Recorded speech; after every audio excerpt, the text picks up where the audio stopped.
In 1962, during the height of the Cold War space race, the Soviet Union's classified archives contained files that would never see the light of day. These documents, discovered decades later in a forgotten basement of the Baikonur Cosmodrome Administrative Building, detailed missions that officially never existed. Among them, one case stood out for its disturbing implications. The file marked only as Cosmonaut 0. The discovery occurred in 1968 when maintenance workers were renovating the building's foundation. Behind a false wall, they found a metal box containing microfilm documents, audio recordings on primitive magnetic tape, and handwritten notes in what appeared to be multiple hands. The box was immediately sealed and transferred to Moscow, where it disappeared into the bureaucratic maze of the Soviet space program. What made these documents particularly unsettling was not their content alone, but the systematic nature of their concealment. Unlike typical classified materials, these files bore no official stamps, no authorization codes, no chain of command signatures. They existed in a bureaucratic void, as if someone had deliberately created a record of something that was never supposed to happen. The first document in the collection was a personnel file for a cosmonaut, identified only by the designation 0. No photograph was attached, no real name listed, no biographical information provided. The file contained only medical records, psychological evaluations, and training schedules that spanned from January 1961 to October 1962. The medical records painted a picture of an individual in peak physical condition, with reflexes and cardiovascular performance that exceeded even the standards set for Gagarin and the other celebrated cosmonauts. More disturbing were the psychological evaluations conducted by Dr. Yelena Mikhailovna Volkov, a psychiatrist, whose name appeared nowhere else in Soviet space program records. Her notes, written in a precise hand, documented sessions with the subject described as unnaturally compliant and possessing an absence of self-preservation instinct that borders on the pathological. Dr. Volkov's final evaluation, dated September 20th, 1962, contained a single line that would haunt investigators. Subject demonstrates complete emotional detachment. Recommendation: immediate deployment. The training schedules revealed a program unlike anything documented in official Soviet space records. While Gagarin and his contemporaries trained for specific missions with predetermined parameters, Cosmonaut 0's preparation focused on scenarios that seemed designed to test human limits rather than achieve scientific objectives. The training included prolonged isolation in chambers designed to simulate deep space conditions, exposure to radiation levels that exceeded safety protocols, and psychological conditioning exercises that resembled interrogation techniques more than astronaut preparation. One particularly disturbing entry, dated August 15, 1962, detailed a simulation where Cosmonaut 0 was sealed in a capsule for 72 hours with minimal life support. The observer's notes indicated that while most test subjects would have shown signs of panic or distress within the first 12 hours, 0 remained completely calm throughout the entire ordeal. When the capsule was finally opened, the subject's first words were reportedly, "When do we proceed to the next phase?" The audio recordings provided an even more unsettling glimpse into the program. Unlike the crisp, professionally recorded communications from official Soviet missions, these tapes contained hours of static-filled conversations between ground control and what was presumably Cosmonaut 0 during actual space flights. The dates on the recordings preceded Gagarin's historic flight by several months, suggesting that the Soviet Union had been launching human beings into space much earlier than publicly acknowledged. The conversations themselves were brief and mechanical. Ground control would provide coordinates and mission parameters, and Cosmonaut 0 would acknowledge with simple affirmatives. There was no excitement in the voice, no sense of wonder at being among the first humans to leave Earth's atmosphere. The cosmonauts' responses were delivered in a monotone that suggested either extreme professionalism or complete psychological detachment. One recording, dated December 3rd, 1961, captured what appeared to be a mission gone wrong. Static interference made much of the conversation inaudible, but fragments suggested that Cosmonaut Zero's spacecraft had lost contact with ground control for over 18 hours. When communication was finally restored, the cosmonaut's voice remained unchanged, delivering a brief status report, as if nothing unusual had occurred. Ground control's increasingly frantic attempts to understand what had happened during the communication blackout were met with the same mechanical responses.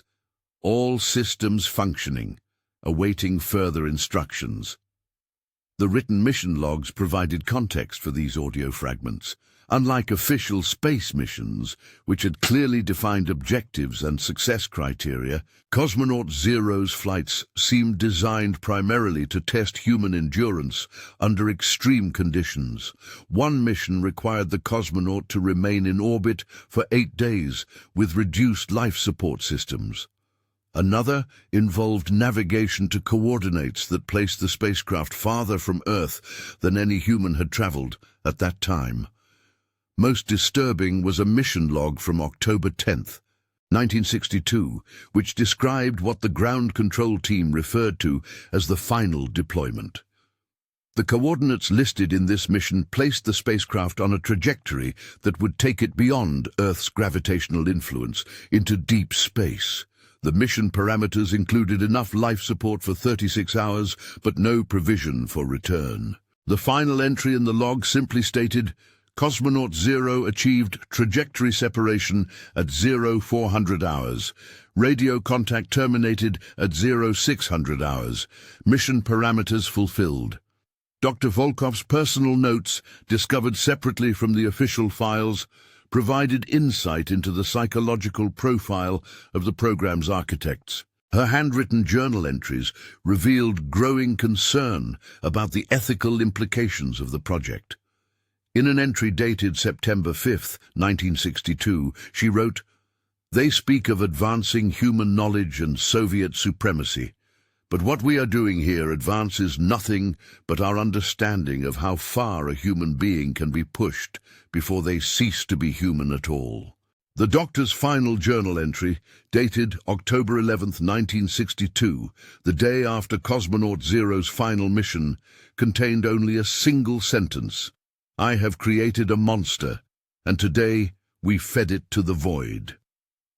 The program appeared to have been the work of a small, highly compartmentalized team operating with unusual autonomy within the Soviet space program. Personnel records for the team were equally sparse. Besides Dr. Volkov, only 3 other names appeared consistently in the documents: Chief Engineer Alexei Dmitrievich Petrov, Mission Coordinator Svetlana Sergeyevna Kozlov, and Program Director Ivan Vladimirovich Sokolovsky. Attempts to trace these individuals through official Soviet records yielded disturbing results. Dr. Volkov's medical license was revoked in November 1962 for unauthorized experimentation, but no details of her subsequent fate were recorded. Chief Engineer Petrov was transferred to a facility in Siberia in December 1962 and died in a training accident 3 months later. Mission Coordinator Kozlov simply vanished from all records after October 1962. Program Director Sokolovsky's file contained only a death certificate dated November 1st, 1962, listing the cause of death as sudden cardiac failure. The systematic elimination or disappearance of the program's personnel suggested that whatever had been accomplished with Cosmonaut Zero, the Soviet authorities had decided it was too dangerous to continue. The files contained multiple references to contamination protocols and psychological quarantine procedures, but the specific nature of these measures was never explained. One document, apparently written by program director Sokolowski shortly before his death, provided the closest thing to an explanation for the program's abrupt termination. In a memo addressed to unnamed superiors, he wrote, "The subject has exceeded all expected parameters. What we initially interpreted as successful conditioning may instead represent something far more concerning. Recommendation: immediate termination of all related research and permanent classification of all associated materials." The memo continued, "The implications of what we have discovered extend far beyond the scope of space exploration. If our analysis is correct, we have not created a superior cosmonaut. We have created something that should not exist, and we have sent it beyond our ability to control or retrieve." The physical evidence supporting these documents was minimal but compelling. Chemical analysis of the magnetic tape recordings confirmed their age, placing them in the early 1960s. The handwriting analysis of Dr. Volkov's notes showed consistent authorship and stress patterns that increased dramatically in the final entries.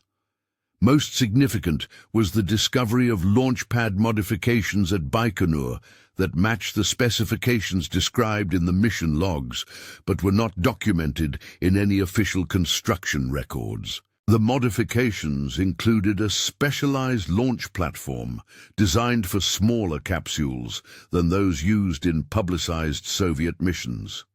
The platform's construction appeared to prioritize stealth over efficiency, with noise-dampening systems and electromagnetic shielding that would have made launches virtually undetectable. When maintenance crews dismantled the platform in 1963, they found burn patterns and residue consistent with multiple rocket launches. Perhaps most unsettling were the communications logs from Soviet tracking stations during the period when Cosmonaut Zero's missions allegedly took place.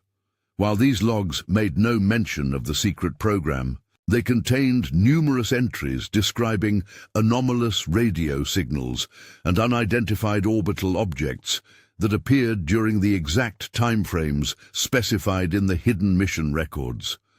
One tracking station operator, interviewed years later under condition of anonymity, recalled receiving radio transmissions that consisted entirely of human breathing. The signals occurred at regular intervals over several months, always from coordinates that matched no official Soviet spacecraft. When operators attempted to respond to these transmissions, they received only silence. The operator's log entry from December 15, 1961 noted, "Anomalous signal detected at coordinates matching previous unidentified contacts. Signal consists of rhythmic respiratory pattern, approximately 18 breaths per minute. Attempts at communication unsuccessful. Signal duration, 4 hours, 37 minutes. Signal terminated abruptly at 1400 hours. Similar reports came from tracking stations across the Soviet Union and, according to declassified documents discovered decades later, from American and European space monitoring facilities as well. The consistency of these reports across multiple independent sources suggested that something was indeed orbiting Earth during the time frame of Cosmonaut Zero's alleged missions. The international space monitoring community had developed an informal network for tracking unidentified objects, sharing data despite Cold War tensions. American facilities reported detecting Soviet launches that corresponded to none of the publicly announced missions. European observers noted radio transmissions in Russian that occurred outside the windows of official Soviet space communications. Most disturbing were reports from multiple facilities of signals that appeared to originate from deep space, beyond Earth orbit. During the weeks following October 10, 1962, Dr. Margaret Elizabeth Thornton, a radio astronomer at Cambridge University who monitored Soviet space activities during this period, kept detailed personal logs of anomalous signals. Her notes from October 23, 1962, described receiving a transmission that lasted 18 minutes and consisted entirely of what she described as human vocalizations of distress. According to Dr. Thornton's analysis, the signal originated from coordinates approximately 2 million kilometers from Earth, far beyond the range of any known spacecraft. When she attempted to triangulate the signal's precise location with colleagues at other facilities, she discovered that similar transmissions had been received at multiple sites across Europe and North America, all originating from the same general coordinates. Dr. Thornton's final log entry regarding these transmissions, dated November 5, 1962, stated, "The signals have ceased. In my professional opinion, whatever was generating them is no longer capable of doing so. I have recommended that all related data be classified indefinitely." The termination of the mysterious transmissions coincided exactly with the date of Program Director Sokolowski's death and the apparent disbanding of the Cosmonaut Zero program. This timing suggested that the program's termination might have been related to whatever had been happening to their cosmonaut in deep space. Analysis of the audio quality in the recovered recordings revealed technical details that supported their authenticity.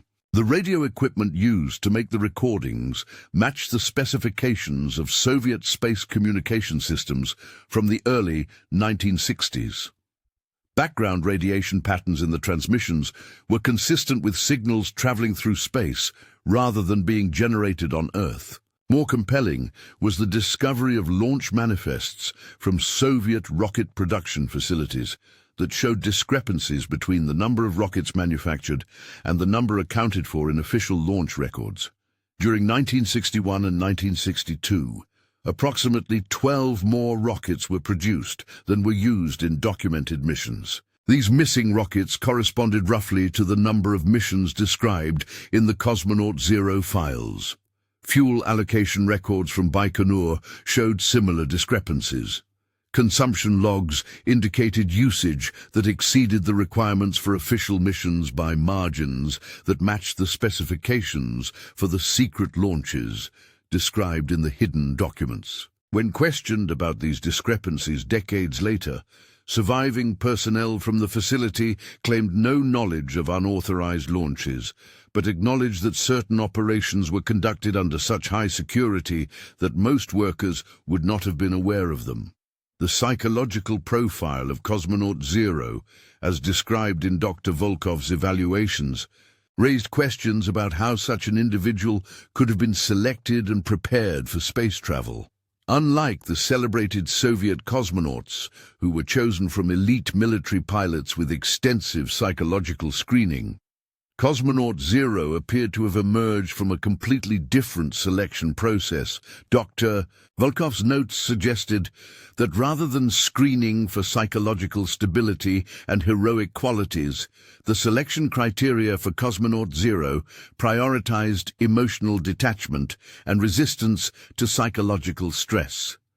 Her evaluations described an individual who showed no fear response to simulated danger, no excitement about space travel, and no apparent concern for personal survival. One evaluation noted, "Subject demonstrates complete absence of normal human emotional responses to extreme stress situations. This characteristic, while potentially valuable for extended space missions, raises concerns about the subject's fundamental psychological architecture. Standard motivational techniques prove ineffective, as subject appears to lack basic self-preservation instincts." The training regimen designed for Cosmonaut Zero differed drastically from standard Soviet space preparation. While normal cosmonauts underwent extensive technical education and team-building exercises, Zero's training focused on isolation tolerance and psychological conditioning.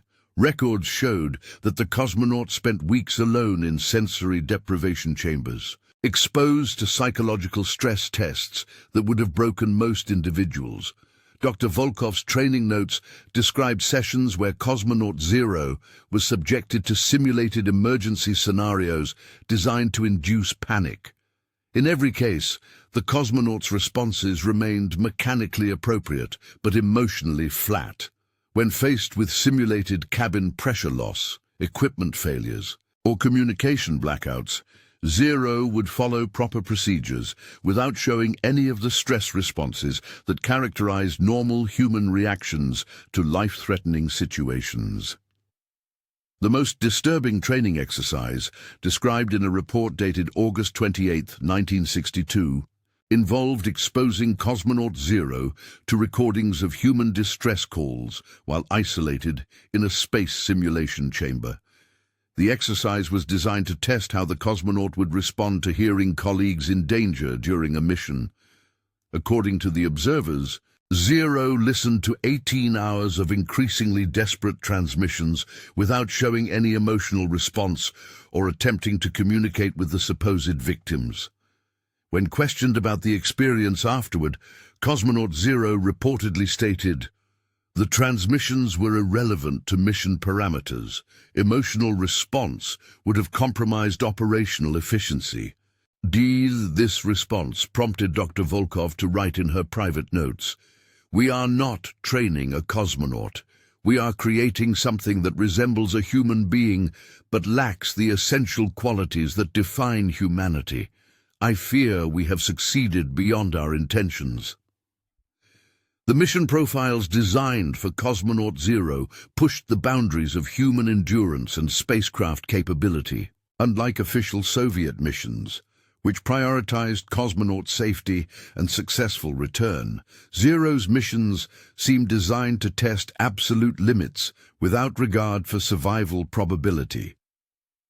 The first documented mission involved a 48-hour orbital flight in a capsule with life support systems that provided only minimal oxygen and water. The mission profile noted that normal human beings would likely experience severe physiological distress within 24 hours under such conditions. Cosmonaut Zero completed the mission and requested permission to extend the flight duration. Subsequent missions gradually increased the isolation time and reduced the life support margins. By the fifth documented mission, Cosmonaut Zero was spending over a week in orbit with life support systems that operated at 30% below normal safety thresholds.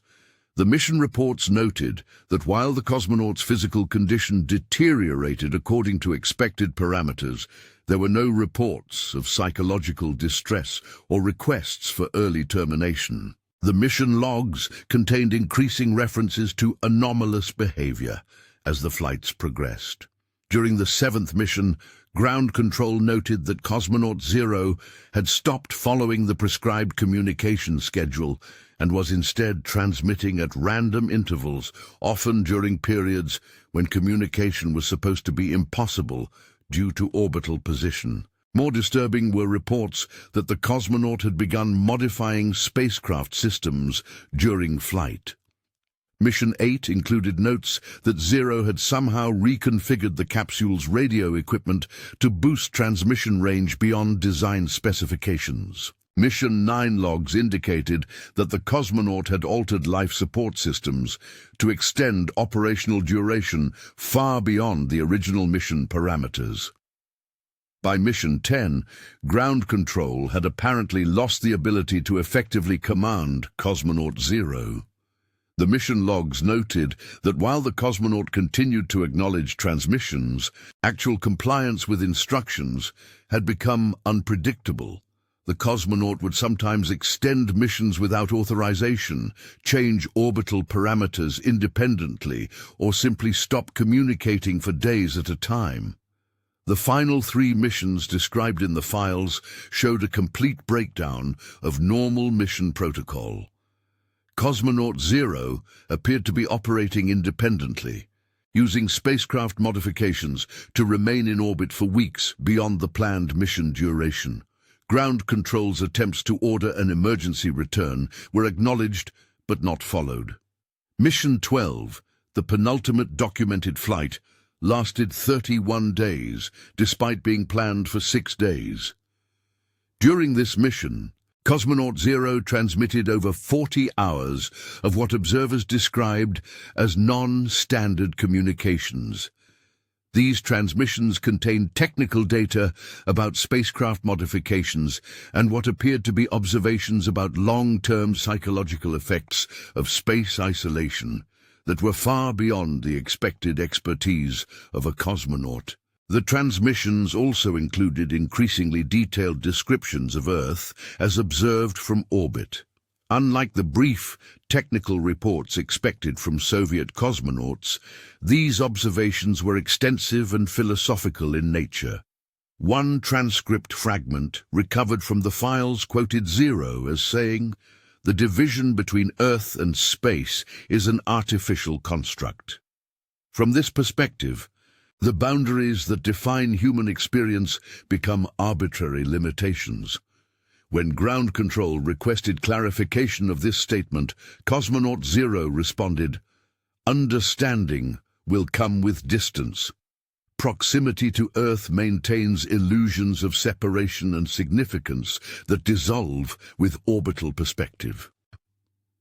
These communications prompted urgent consultations between program leadership and Soviet psychiatric specialists. The consensus was that Cosmonaut Zero was experiencing psychological changes that went beyond the expected effects of long-duration spaceflight. Some specialists suggested that the cosmonaut was developing a form of dissociative disorder that allowed psychological separation from normal human concerns and limitations. Dr. Volkov's analysis was more disturbing. In her final report, she suggested that rather than experiencing psychological breakdown, Cosmonaut Zero was evolving beyond normal human psychological parameters. Her notes indicated that the cosmonaut's modifications to spacecraft systems demonstrated technical understanding that exceeded original training, suggesting that isolation and space exposure were somehow enhancing cognitive capabilities. The implications of this analysis terrified the program leadership. If correct, it meant that they had inadvertently created a human being who was becoming something else entirely. Worse, this transformation was occurring beyond their control in an environment where they could not intervene. The decision to approve Mission 13, Cosmonaut Zero's final flight, appears to have been motivated by desperation rather than scientific curiosity. The mission parameters called for a trajectory that would take the cosmonaut beyond Earth's gravitational influence into genuine deep space. Unlike previous missions, which maintained Earth orbit, this flight was designed as a one-way journey. The mission logs provided conflicting explanations for this decision. Some entries suggested that program leadership believed Cosmonaut Zero had become too dangerous to allow return to Earth. Other entries indicated that the cosmonaut had specifically requested this mission profile, arguing that previous flights had been inadequate for achieving whatever objectives Zero had developed. Most disturbing were indications that by this point, program leadership was no longer certain they were dealing with the same individual they had originally launched. Dr. Volkov's final evaluations suggested that while the physical person remained unchanged, something fundamental had shifted in Cosmonaut Zero's psychological architecture. Her last recorded interview with the cosmonaut, conducted via radio link while Zero was in orbit, contained exchanges that defied explanation. When asked about readiness for the deep space mission, the cosmonaut responded, "Readiness assumes preparation for an unknown destination. This assumption is incorrect. The destination has been calling." When Dr. Volkov requested clarification, Cosmonaut Zero stated, "The signals you have been monitoring originate from a location that requires direct investigation. Previous missions provided insufficient range for adequate analysis." This response indicated that the cosmonaut was aware of deep space transmissions that had not been disclosed to the mission crew. It suggested that either Cosmonaut Zero had independently detected signals that ground control had missed, or that the cosmonaut was receiving communications that were not being monitored by Earth-based facilities. The final mission launch occurred during the early morning hours of October 10th, 1962. Unlike previous launches, which had been conducted with minimal personnel to maintain secrecy, this launch was witnessed by the full program team. Multiple accounts described the event as unnaturally quiet, with none of the excitement or tension typical of space launches. Cosmonaut Zero's pre-launch communications were reportedly limited to technical confirmations. The usual personal messages or expressions of national pride that characterized official Soviet launches were entirely absent. When asked if there were any final communications Zero wished to relay, the cosmonaut reportedly responded, "Messages are unnecessary. Understanding will be achieved through direct experience." The launch proceeded without incident, and initial orbital insertion was completed according to plan. For the first 18 hours, Cosmonaut Zero maintained regular contact with ground control, providing standard status reports and confirming system functionality. The communications during this period were consistent with previous missions, showing the same mechanical precision and emotional detachment that had characterized all of Zero's flights. At 18 hours and 43 minutes mission time, Cosmonaut Zero executed the trajectory change that would carry the spacecraft beyond Earth orbit. This maneuver was performed exactly according to mission parameters, with no indication of hesitation or concern about undertaking a journey with no possibility of return. Ground control maintained radio contact for an additional 7 hours and 17 minutes as the spacecraft traveled beyond the range of Earth-based tracking systems. The final communications consisted primarily of technical data transmissions, with Cosmonaut Zero providing detailed information about spacecraft performance under deep space conditions. The last confirmed transmission from Cosmonaut Zero occurred at 26 hours and 12 minutes mission time. The message consisted of a single sentence: "Contact with the source has been established. Mission parameters exceeded." So, when ground control requested clarification of this transmission, they received only silence. No further communications were detected from Cosmonaut Zero's spacecraft, despite continued monitoring efforts that extended for over 6 months.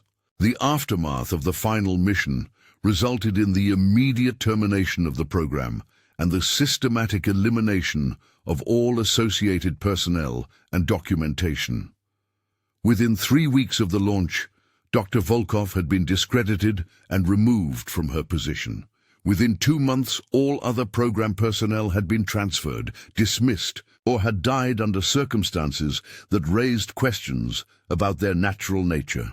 Program Director Sokolowski's death occurred exactly 3 weeks after the final launch. The circumstances surrounding his death were never fully investigated, with official records indicating only that he suffered sudden cardiac failure while reviewing mission documentation. Colleagues reported that in the days before his death, Sokolowski had become increasingly agitated and had been overheard making statements about containment protocols and unacceptable risks to planetary security. The Soviet space program's official position was that no unauthorized missions had ever taken place, and that all personnel changes were part of routine administrative restructuring. However, the systematic nature of these changes suggested a coordinated effort to eliminate any evidence of the Cosmonaut Zero program. International space monitoring continued to detect anomalous signals for several months after the final mission.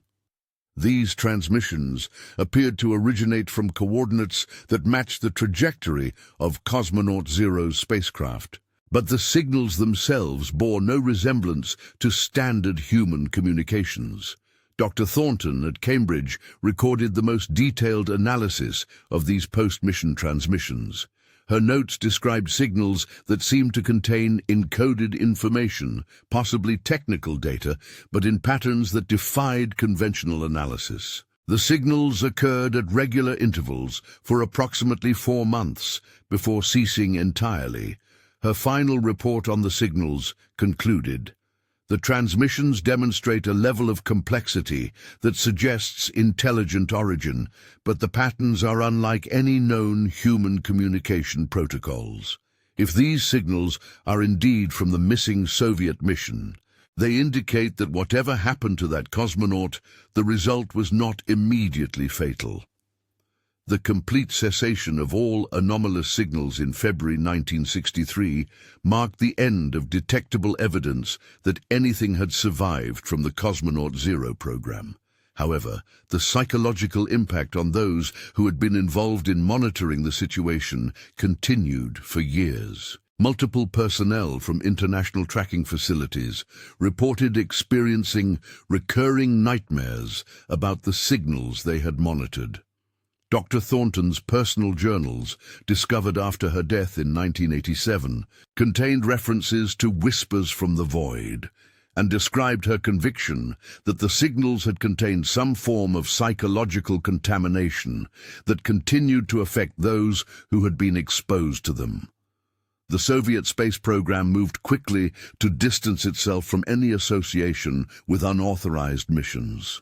Official histories of early space exploration made no mention of any failures or missing personnel.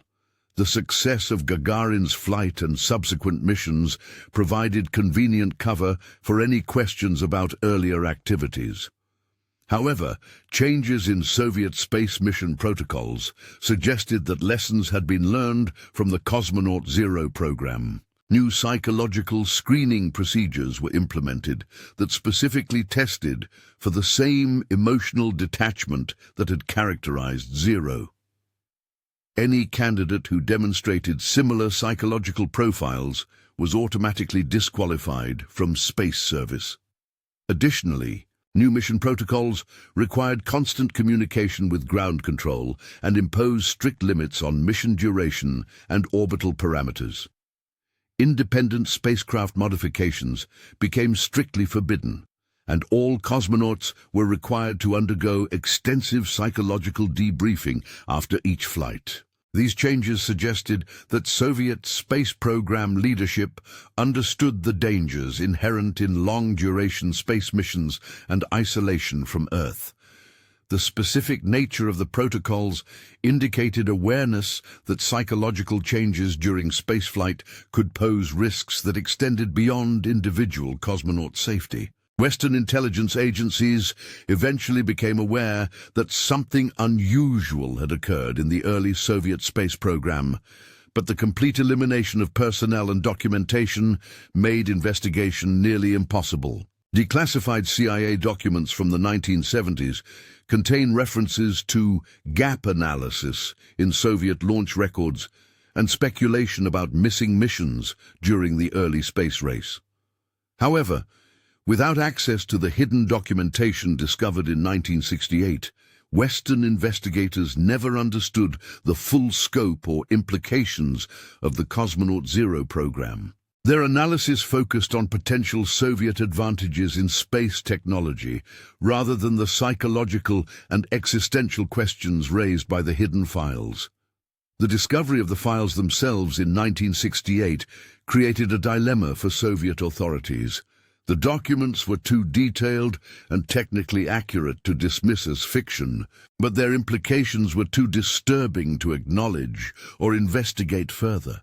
The decision to classify the materials and restrict access to a handful of senior officials effectively buried the truth for decades.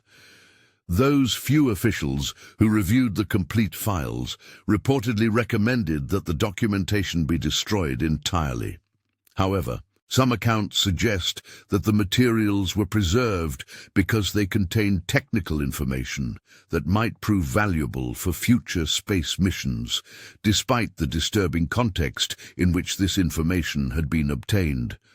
The files remained classified until the dissolution of the Soviet Union, when many previously secret documents were transferred to Russian archives or simply abandoned in government buildings. The Cosmonaut Zero materials apparently fell into this latter category, forgotten in basement storage until renovation work brought them to light once again. By the time the files were rediscovered in the 1990s, most of the individuals who might have provided context or verification were dead. The few surviving personnel from the early Soviet space program denied any knowledge of unauthorized missions or missing cosmonauts. Independent verification of the file's authenticity proved challenging, but not impossible. Technical analysis confirmed that the documentation matched Soviet bureaucratic standards from the appropriate time period. The handwriting analysis of Dr. Volkov's notes showed consistent authorship and stress patterns that would be difficult to fake.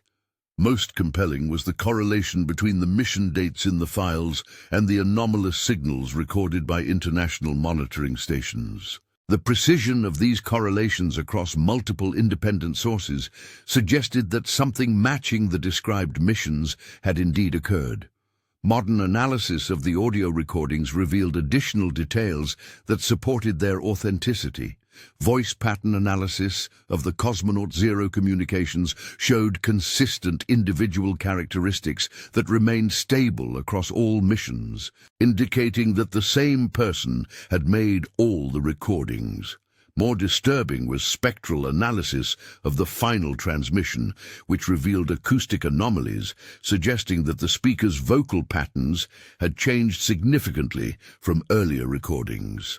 While still recognizably the same individual, the voice characteristics had shifted in ways that implied fundamental physiological changes. Contemporary space medicine specialists who reviewed the medical records noted that the physical changes documented in Cosmonaut Zero's case were consistent with extreme space exposure, but exceeded anything seen in documented long-duration missions.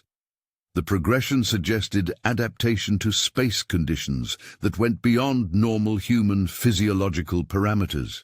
The psychological evaluations raised questions that modern psychiatric analysis could not fully address.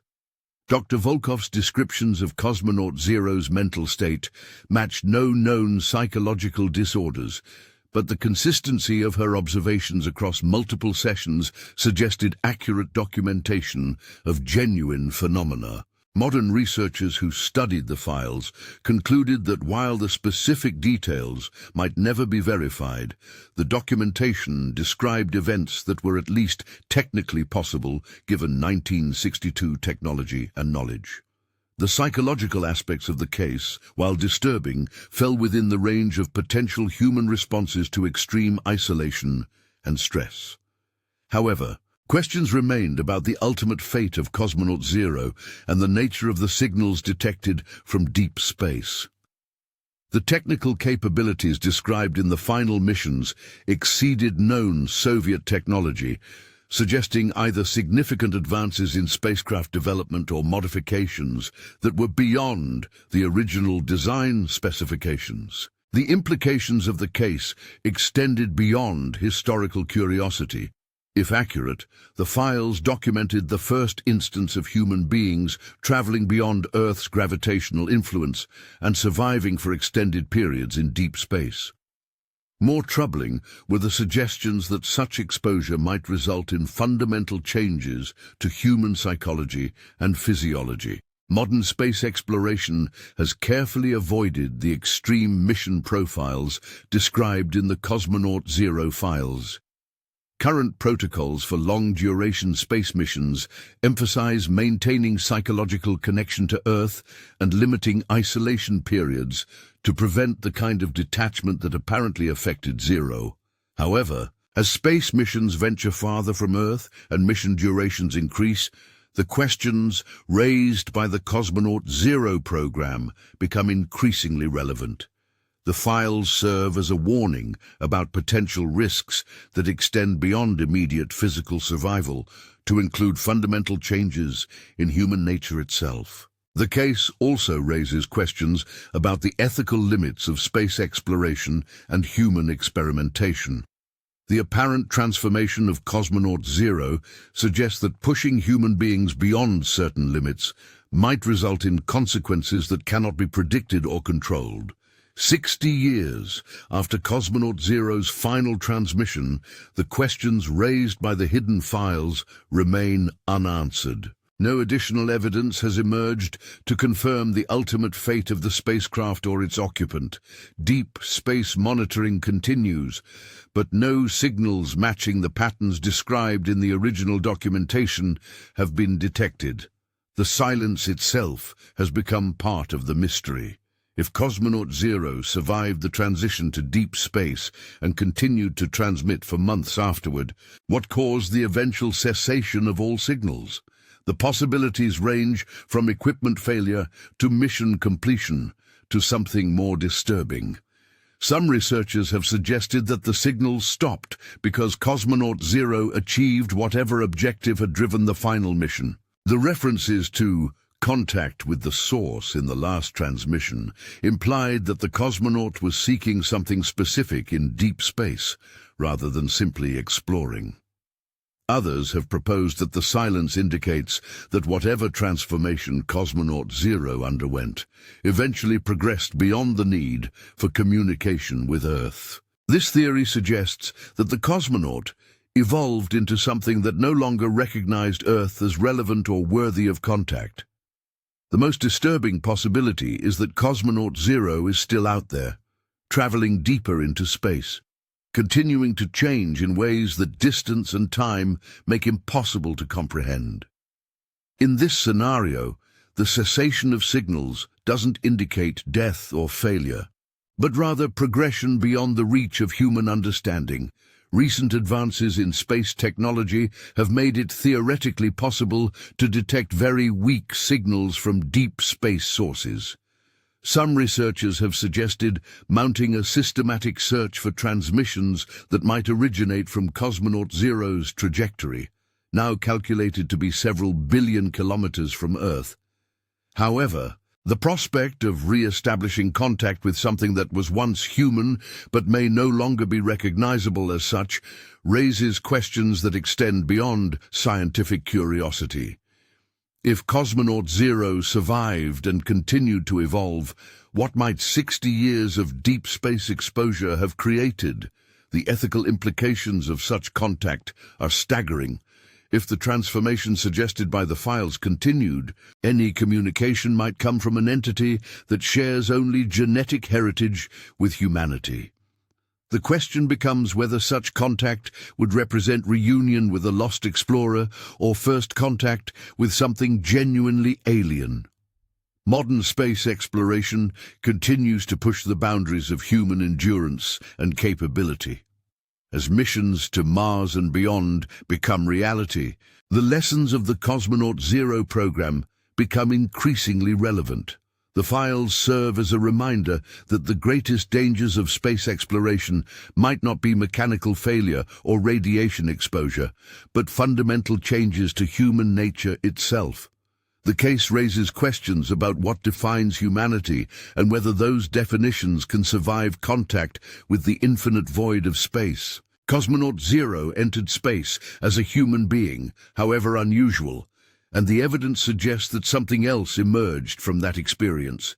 Whether that transformation represents evolution or corruption remains an open question. The files provide no clear answer, only the disturbing suggestion that humanity's expansion into space might require leaving something essentially human behind. The story of Cosmonaut Zero stands as both achievement and warning.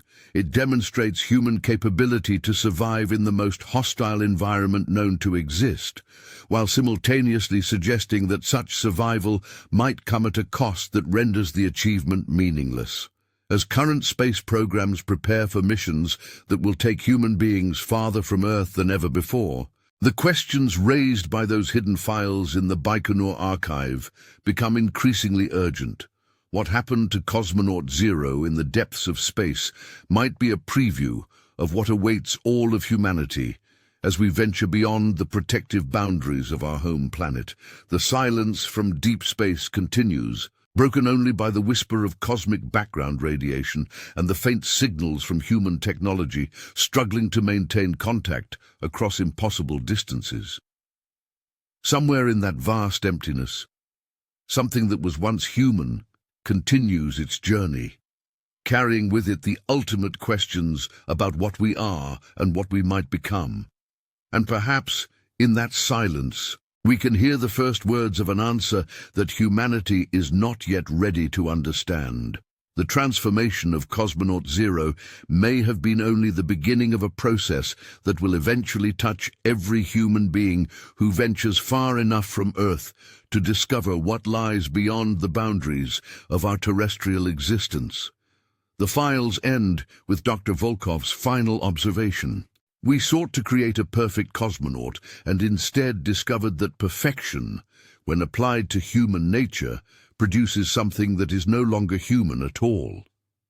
This warning echoes across the decades, as relevant today as it was in 1962, when humanity first learned that some boundaries should not be crossed and some silences should not be broken. In the years following the dissolution of the Soviet Union, attempts were made to verify the authenticity of the Cosmonaut Zero documentation through independent sources. Former NASA officials confirmed that American space tracking facilities had indeed detected unauthorized Soviet launches during the time frame specified in the files. These confirmations came reluctantly, as acknowledging the existence of unmonitored space activities during the height of the Cold War raised uncomfortable questions about the completeness of Western intelligence gathering.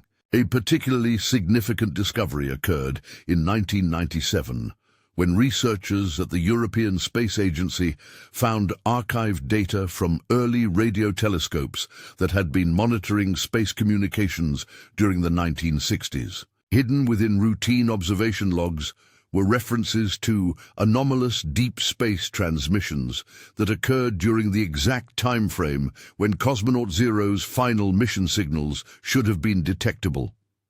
The ESA data included spectral analysis of these transmissions that revealed patterns consistent with human vocal communications, but distorted in ways that suggested extreme distance and possibly technological modification. Most disturbing was the notation that the signal strength had gradually decreased over a period of months, not through increasing distance, but through what appeared to be systematic reduction in transmission power. This evidence suggested that whatever had been transmitting those signals had deliberately reduced communication rather than simply moving beyond detection range. The implication was that contact with Earth had been terminated intentionally, not as a result of equipment failure or distance limitations. The discovery of corroborating evidence in Western archives prompted a brief resurgence of interest in the Cosmonaut Zero case among space historians and researchers. However, the disturbing implications of the documentation made it difficult to pursue official investigation. The possibility that early space exploration had produced results that challenged fundamental assumptions about human nature and survival made the case too sensitive for open academic study.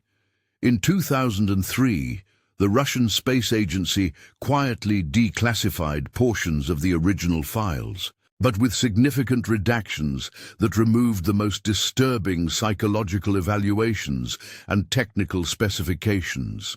The declassified materials confirmed the existence of an experimental cosmonaut program during the early 1960s, but provided no details about mission outcomes or the fate of program personnel. The sanitized version of the Cosmonaut Zero story became part of official space history as an example of the extreme measures taken during the early space race.